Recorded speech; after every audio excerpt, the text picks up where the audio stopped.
Alhamdulillahilladzi bi ni'matihi tatimmus shalihat, mujibud da'wat, rafi'ud darajat, wa huwa alladzi yaqbalu taubata 'an ibadihi wa ya'fu 'anis sayyi'at, ghafirud dunubat wa munazzilul ayat.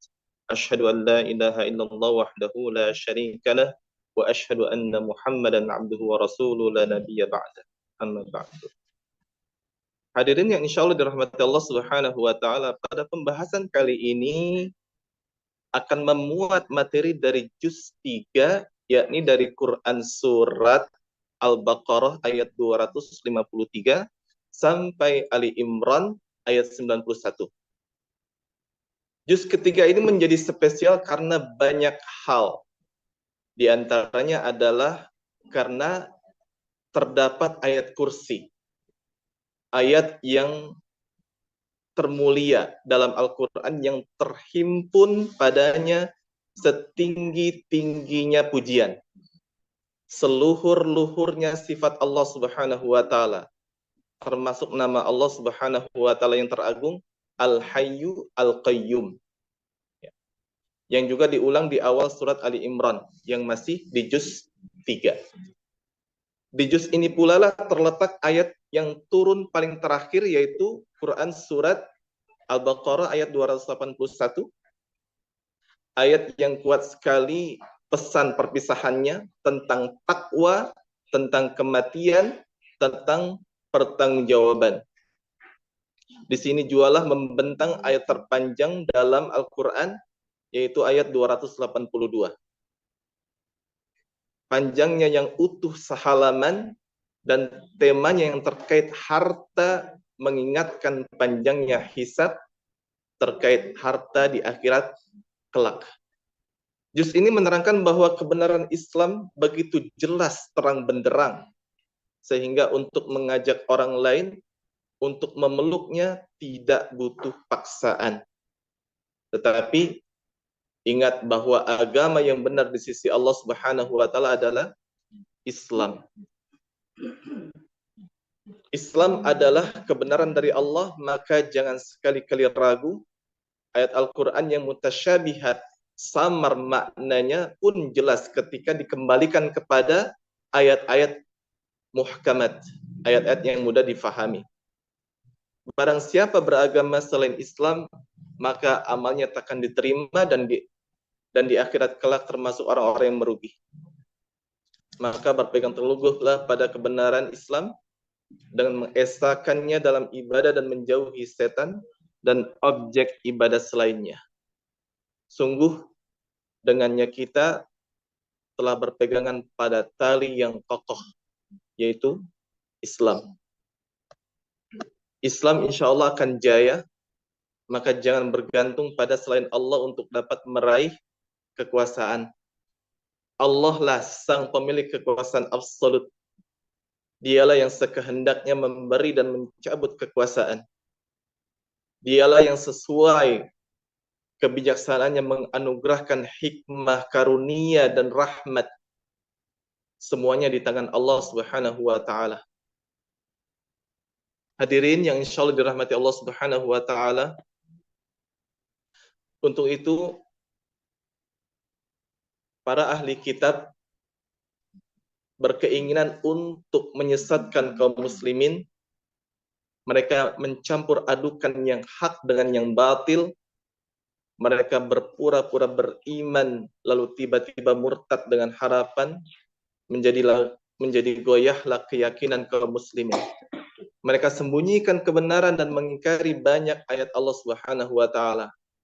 Mereka putar balikan lidah mereka agar disangka membacakan ayat Allah padahal bukan.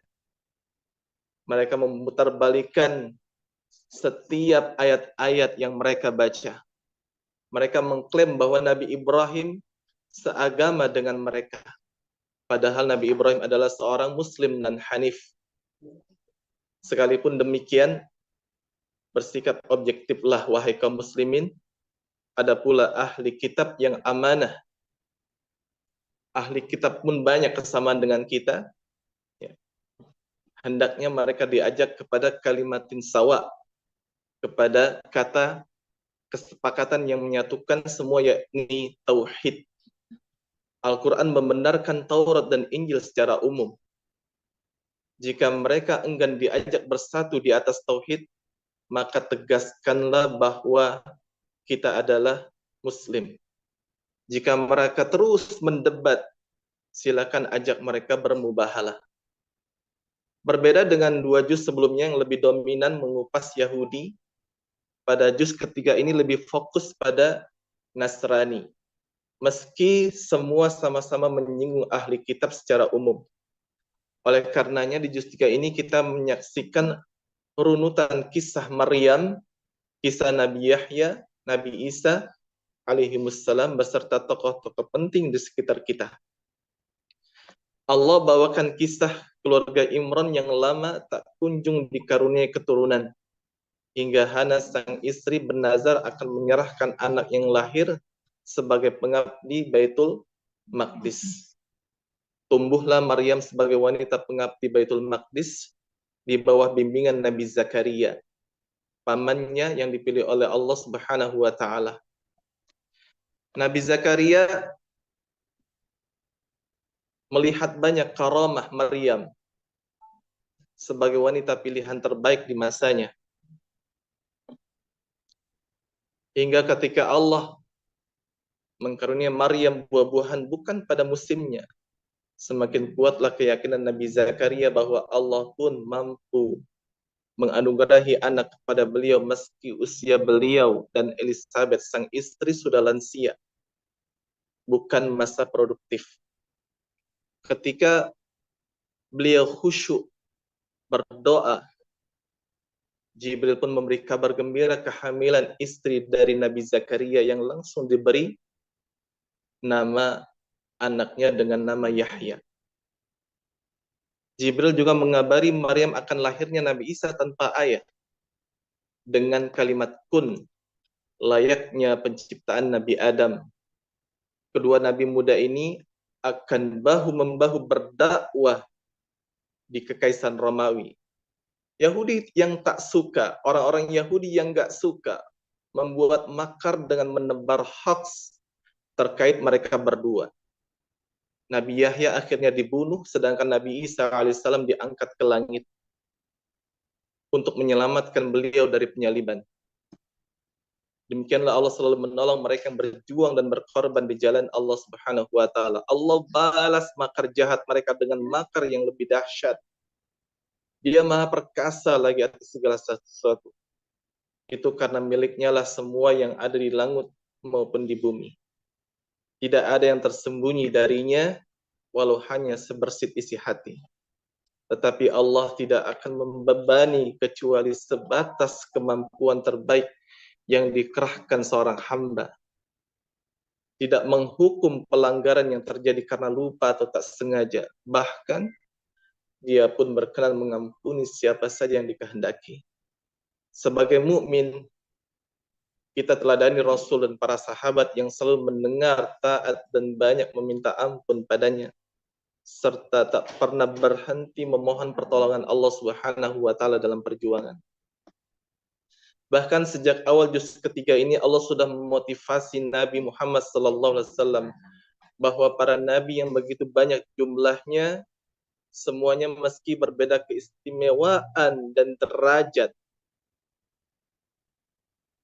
turut berjuang dengan berkorban jiwa dan harta. Tidak perlu takut jiwa akan terbunuh karena Allah pelindung orang yang beriman. Jangan takut andai nyawa melayang, memang itu karena kehendak Allah Subhanahu wa taala. Jangan pula khawatir kehabisan harta yang digelontorkan di jalan Allah Subhanahu wa taala. Sebab Allah Subhanahu wa taala akan melipat gandakan 700 kali lipat. Khawatirlah pada keinginan disanjung karena pahala akan sirna. Tak berbekas bagai tanah di atas batu licin yang diterjang air hujan. Khawatirlah pada mengungkit pemberian karena pahala akan hangus terbakarnya kebun penuh aneka buah di terpa angin panas. Khawatirlah kala harta diperoleh dari cara yang tidak patut seperti riba, karena ia berarti perang melawan Allah Subhanahu wa taala dan perang melawan Rasulullah sallallahu alaihi wasallam, dan orang yang mengerjakan riba akan dimusnahkan keberkahan hartanya.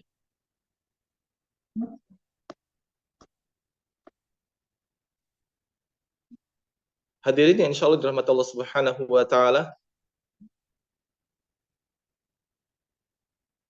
setan selalu menakut-nakuti dengan kefakiran. Justru marilah kita ingat bahwa Allah Subhanahu wa taala akan selalu menolong kita ketika kita memberikan kebajikan kepada orang lain, kalau kita menginfakkan hal-hal yang sangat kita cintai. Dan apapun yang kita infakkan, sungguh Allah Subhanahu wa taala Maha mengetahui. Hadirin yang insyaallah dirahmati Allah Subhanahu wa taala, pada juz 4 dimulai dari Quran surat Ali Imran ayat 92 sampai Quran surat An-Nisa ayat 23. Di juz keempat ini Allah masih terus menyingkap penyimpangan ahli kitab agar umat Islam tidak jatuh di lubang yang sama. Allah beberkan bahwa nasakh, penghapusan suatu ayat atau pergantian suatu ayat yang diingkari ahli kitab terjadi juga dalam ajaran mereka. Seperti beberapa makanan yang hukumnya di era Nabi Yakub berubah pada saat disyariatkan oleh Nabi Musa di Taurat. Mereka juga banyak mendistorsi Taurat dan Injil, menambahi ayat, menutupi kebenaran, mengkhianati perjanjian, serta mengada-adakan atas nama Allah Subhanahu wa taala. Seharusnya mereka yang meneladani Nabi Muhammad sallallahu alaihi wasallam, mereka yang patuh terhadap Nabi Ibrahim yang mereka klaim, lihatlah Ka'bah yang beliau bangun, pemeluk agama manakah yang berkiblat ke arahnya? Kewajiban haji yang beliau umumkan menjadi ajaran agama yang manakah?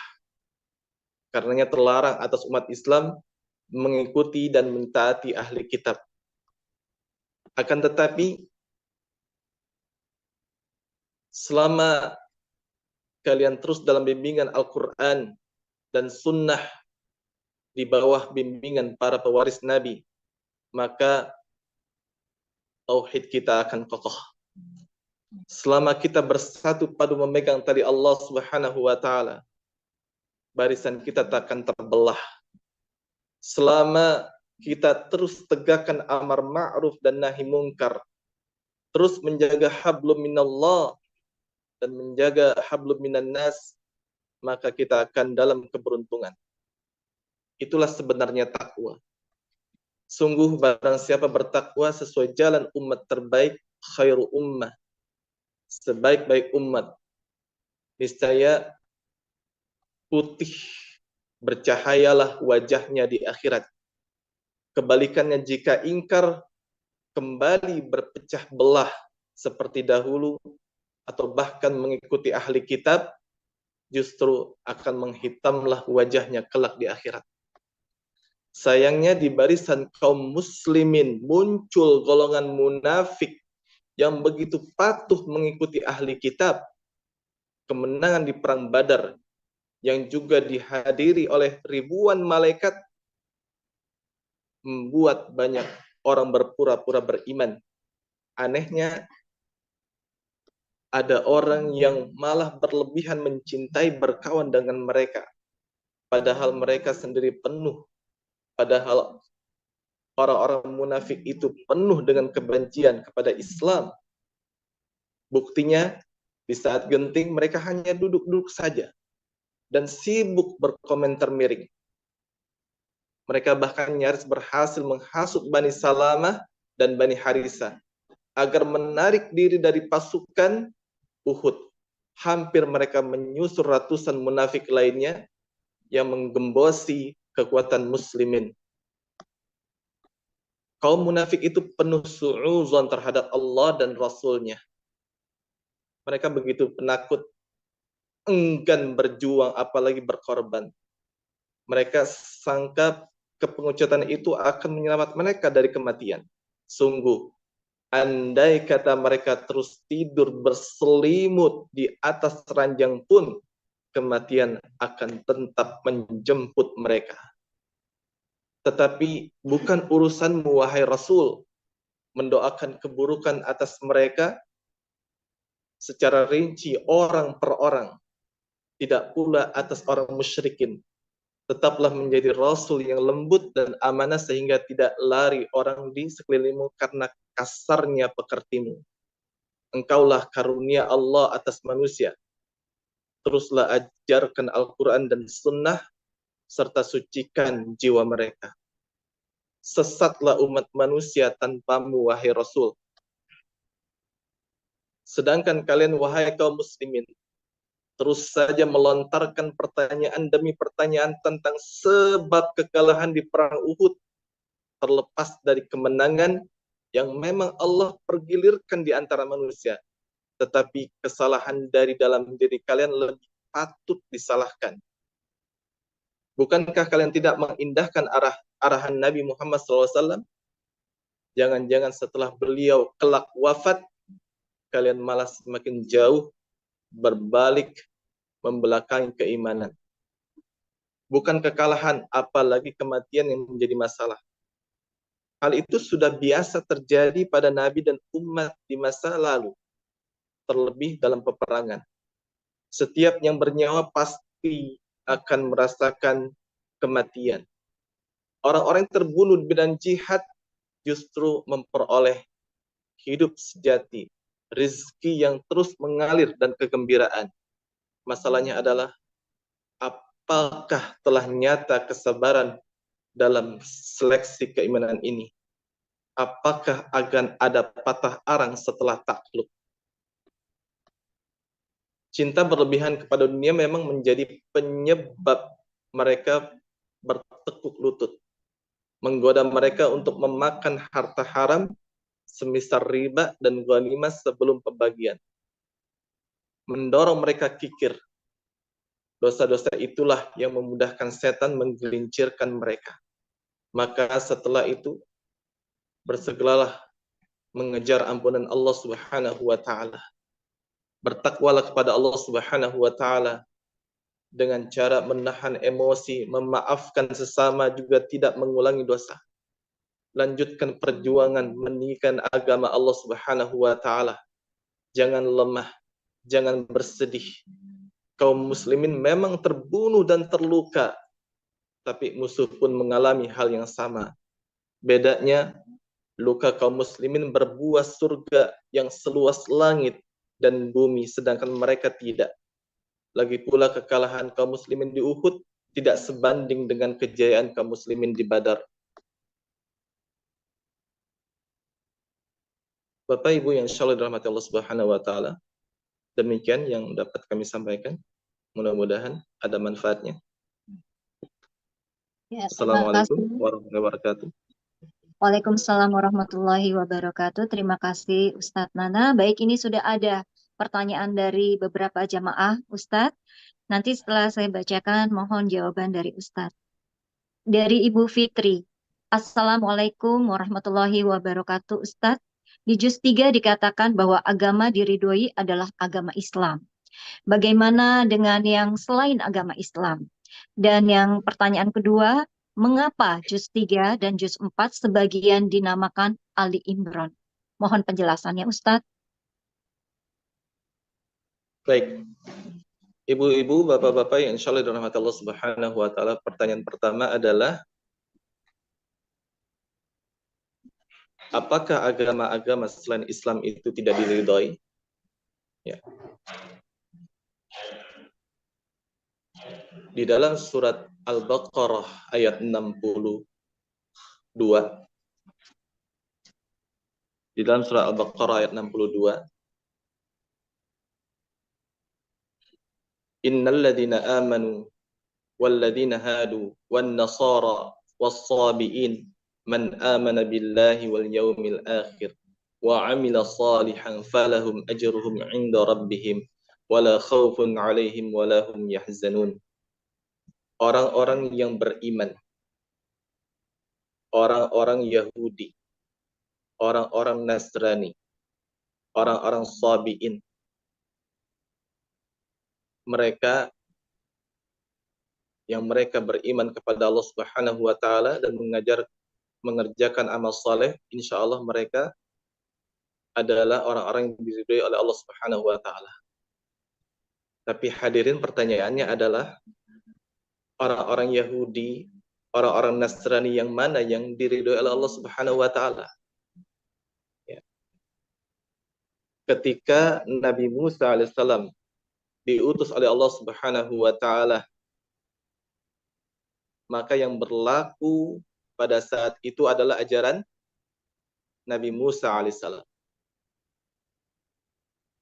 Tapi setelah Nabi Musa alaihissalam wafat, lalu Allah Subhanahu wa taala mengutus Nabi Isa alaihissalam, yang berlaku pada saat itu adalah syariat Nabi Isa alaihissalam. Berarti ajaran Nabi Musa, ajaran Nabi Isa pada saat nabinya masih hidup dan mereka taat kepada Allah dan taat kepada nabinya, mereka itulah yang akan masuk surga. Orang Yahudi dan Nasrani, agama-agama orang Yahudi dan agama Nasrani, mereka itu yang masuk surga ketika nabinya masih hidup. Ketika Nabi Isa alaihissalam diangkat oleh Allah Subhanahu wa taala, lalu digantikan oleh Nabi Muhammad sallallahu alaihi wasallam, maka Islamlah sebagai agama yang terakhir yang diridhoi oleh Allah Subhanahu wa taala. Karena setelah Islam tidak ada agama selainnya. Setelah Islam tidak ada agama selain Islam. Ya. Jadi yang dinamakan Islam adalah innad dina indallahil Islam. Sesungguhnya agama yang paling diridhoi oleh Allah Subhanahu wa taala Islam. Bapak Ibu yang insyaallah dirahmati Allah Subhanahu wa taala, kemarin di juz 1 dan juz 2 kami sudah membahas bahwasannya semua agama para nabi itu adalah Islam, yaitu mentauhidkan Allah Subhanahu wa taala. Mentauhidkan Allah Subhanahu wa taala. Sedangkan setelah nabi mereka wafat, ketika Nabi Musa alaihissalam wafat, rabi-rabi mereka, pendeta-pendeta mereka memutarbalikkan fakta, mereka mengganti ayat sesuai dengan hawa nafsu mereka. Padahal yang diajarkan oleh Nabi Musa alaihissalam bertauhid kepada Allah Subhanahu wa taala. Jadi agama yang paling diridhoi adalah Islam. Karena semua agama para nabi adalah Islam. Seperti itu. Demikian, Ibu.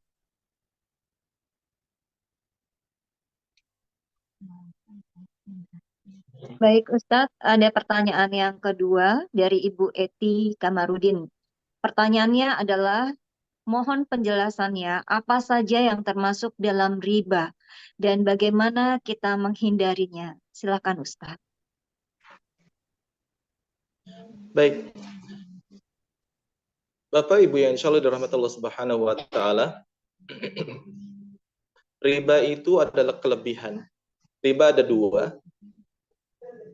Ada riba nasiyah, ada riba nasiyah, ada riba fadl. Riba nasiyah, ada riba fadl. Riba nasiyah contohnya seperti ini, Bu.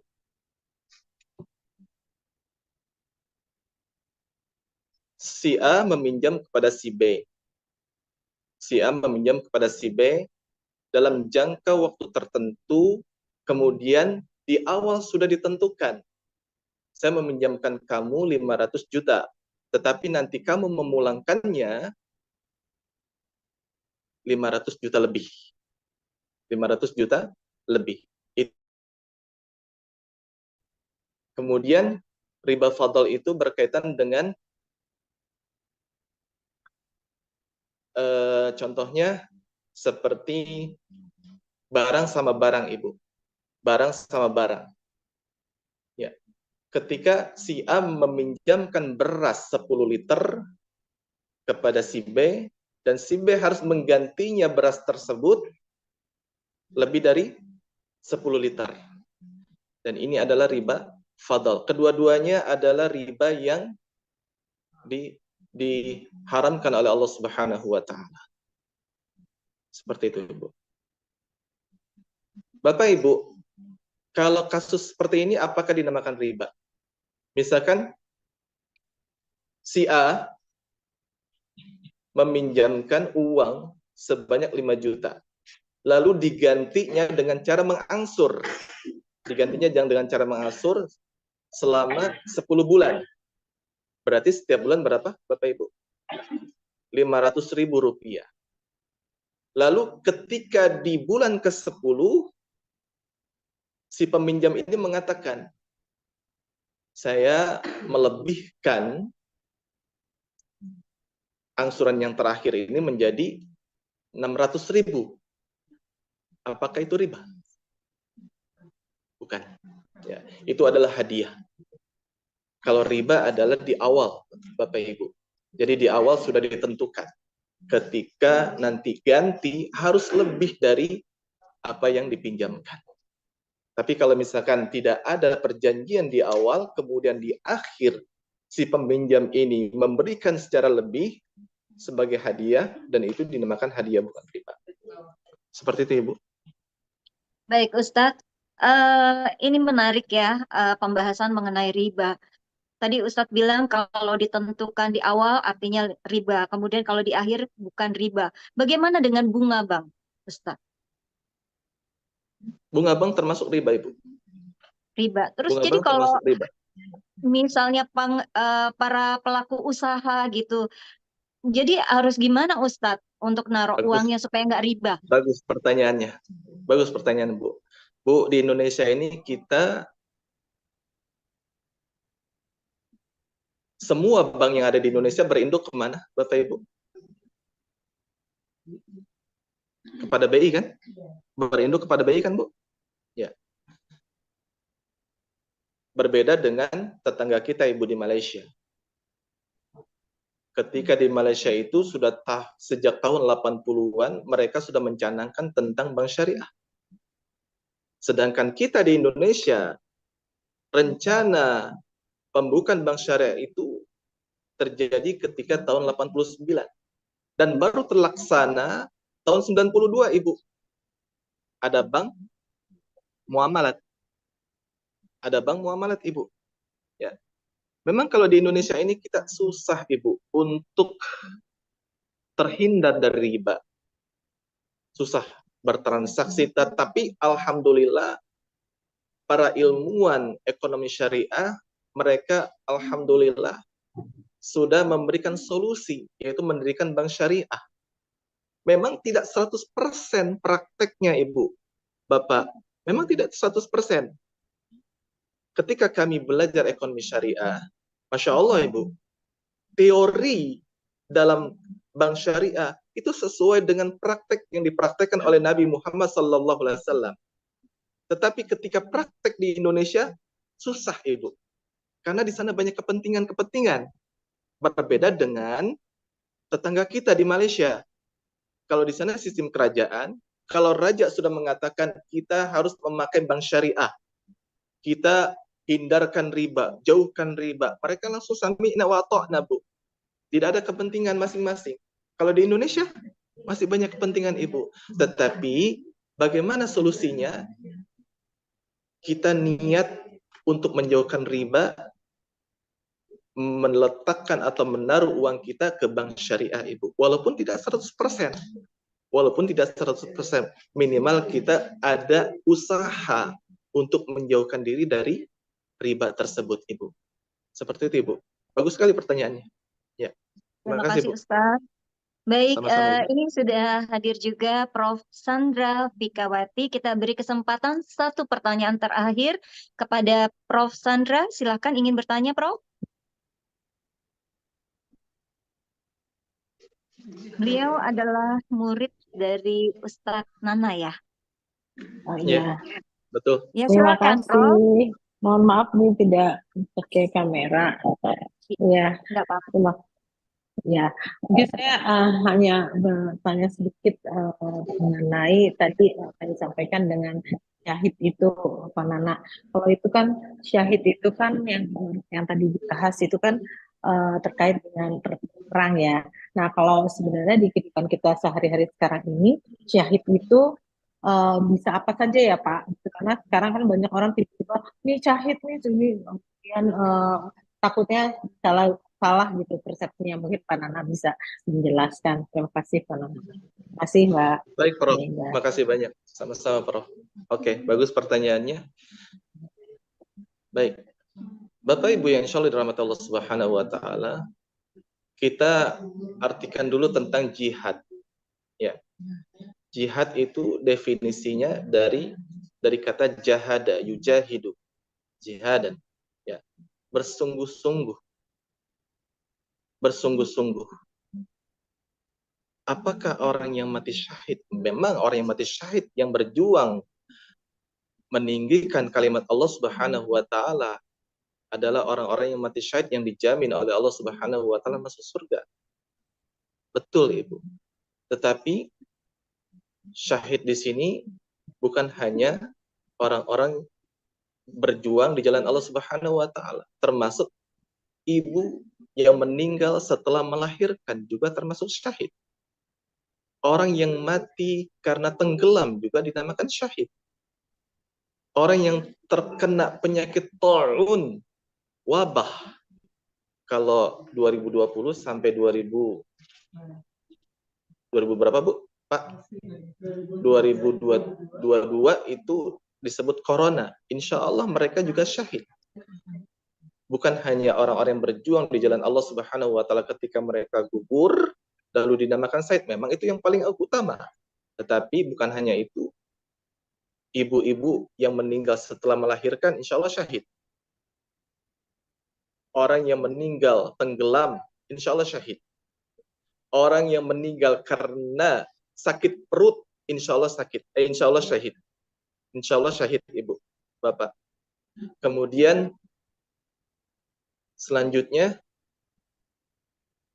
orang-orang yang menuntut ilmu di jalan Allah Subhanahu wa taala lalu terjadi kecelakaan padanya insya Allah syahid. Jadi syahid itu luas maknanya. Bukan hanya membela agama Allah Subhanahu wa taala, tetapi ketika suatu negara diserang oleh negara lain, suatu negara contohnya Palestina, Ibu, diserang sama Israel, mereka harus menyerang balik. Tetapi ketika kita berada di kondisi yang ada di negara kita ini aman sentosa insya Allah, amin. Ya, tidak ada medan pertempuran, tidak ada pertempuran di negara kita. Bagaimana kita mendapatkan derajat syahid? Ya, bisa dengan menuntut ilmu, insya Allah itu syahid. Seperti itu, Ibu. Mudah-mudahan bisa menjawab pertanyaan Prof. Ya. Baik, terima kasih Prof. Sandra dan kemudian penjelasan dari Ustadz. Ada satu lagi nih Ustadz, mohon izin terakhir Pak Ustadz. Ya. Kita berikan kesempatan kepada Ibu Yantinuddin, silahkan. Ya, Assalamualaikum Ustadz. Saya Waalaikumsalam murid warahmatullahi Ustadz wabarakatuh. dan muridnya Prof. Sandra Fikawati. Baik, Saya Ibu. tanyakan Ustadz, kan hari ini juz 3 dan juz 4. Itu kan ada sedikit Al-Baqarah, ada Al-Imran, dan ada surat An-Nisa. Saya ingin menanyakan apa keutamaan surat Al-Imran dan surat An-Nisa. Terima kasih Ustadz. Assalamualaikum. Bu Yanti, yang insya Allah dirahmati Allah Subhanahu wa taala dan juga Bapak Ibu yang lainnya. Salah satu keutamaan Al-Baqarah dan Ali Imran adalah orang yang membacanya akan mendapatkan keberkahan dari Allah Subhanahu wa taala.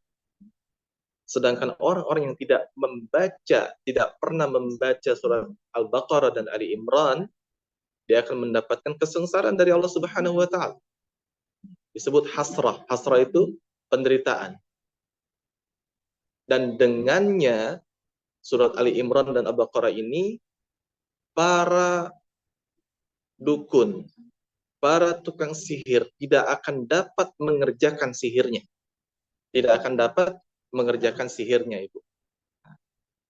Dan keutamaan yang lain di dalam surah Ali Imran adalah di sini masih membahas tentang ketakwaan kepada Allah Subhanahu wa taala dan mentauhidkan Allah Subhanahu wa taala.